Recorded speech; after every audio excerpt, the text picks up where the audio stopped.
Bonjour à tous et bienvenue sur Africa News. Comment se porte la démocratie en Afrique? On peut se poser la question alors que ces 2 dernières années, certains pays d'Afrique francophone en particulier ont été marqués par des crises politiques. La dernière en date, le coup d'État du 18 août 2020 au Mali. Le 5 septembre dernier, c'était en Guinée que le colonel Mamadi Doumbouya renversait le régime du président Alpha Condé. Alors, assiste-t-on à une remilitarisation des pays africains? Le logiciel démocratique hérité de l'Occident serait-il en train de tomber en panne? On en parle tout de suite avec le docteur Niagale Bakayoko. Niagale Bakayoko, bonjour. Bonjour. Comment est-ce qu'on peut interpréter ces signes? Doit-on y voir un retour en arrière ou au contraire le signe que finalement le système démocratique tel qu'il est appliqué, en tout cas en Afrique, n'est pas viable aujourd'hui?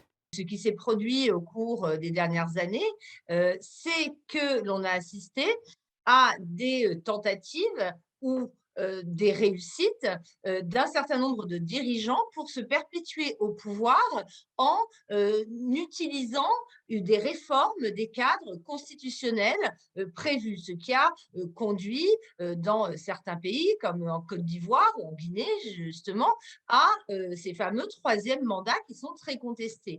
Dans ces conditions, il est extrêmement difficile pour ces acteurs qui précisément ont violé le cadre institutionnel de prétendre condamner leurs pairs lorsque sont perpétrés des coups de force en provenance des établissements relevant de l'armée. Donc moi, j'estime qu'il y a en effet un véritable recul démocratique, mais qu'on ne peut pas considérer que les acteurs militaires en sont les seuls responsables.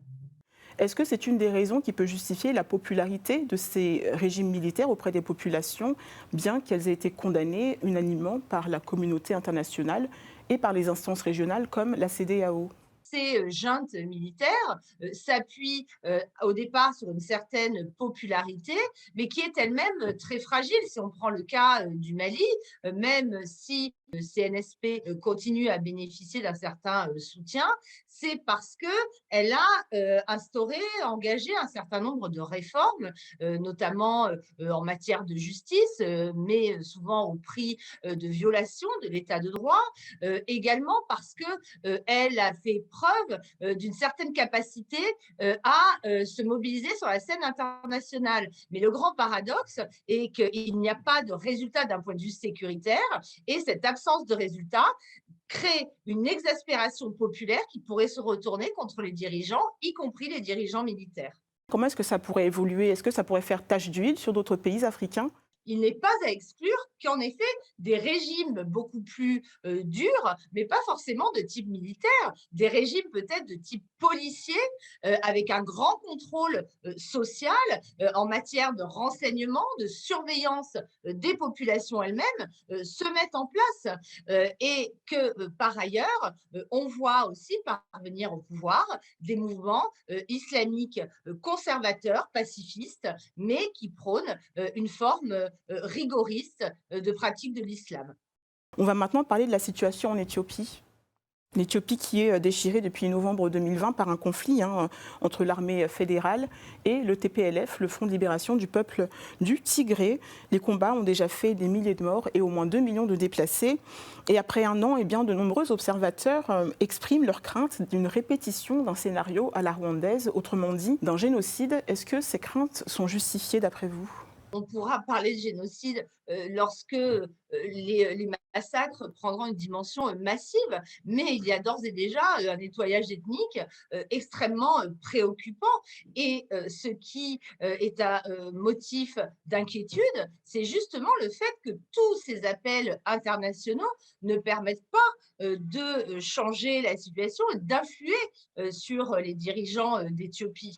Quelles seraient les conséquences sur cette région si ce conflit venait à perdurer, à s'étendre en fait? L'Éthiopie, là aussi, était considérée comme un pilier de stabilité sur le continent, après ce qu'en avait fait le président Meles Zenawi avant son décès, c'est-à-dire un pays avec une politique diplomatique et stratégique, notamment très impliqué dans les institutions multilatérales du continent, qui avait montré son efficacité, y compris par exemple dans la gestion de crises comme en Somalie Somalie, etc. Là, on a l'impression que ce modèle est en train de s'effondrer et que les garanties, voire les félicitations que la communauté internationale avait données au président Abiy sont aujourd'hui en train de s'effondrer, hein, en fait. Finalement, comment voyez-vous l'Éthiopie se sortir de cette impasse? Quels seraient les différents scénarios possibles? Malheureusement, aujourd'hui, les scénarios les plus probables sont plutôt ceux d'une montée, si ce n'est aux extrêmes, en tout cas, d'une aggravation des violences, des combats et malheureusement des exactions perpétrées en réaction contre les populations civiles, parce qu'on voit très bien que le fait de prendre des sanctions est très souvent inefficace dans la mesure où ça touche davantage les populations que les dirigeants, et on envisage mal aujourd'hui une intervention militaire de la part d'acteurs non éthiopiens, puisque l'Éthiopie, il ne faut pas l'oublier, reste l'un des pays les plus solides sur le continent d'un point de vue militaire, justement. Merci infiniment, Madame Bagayoko, d'avoir pris le temps de répondre à nos questions et on espère apporter un éclairage à nos téléspectateurs.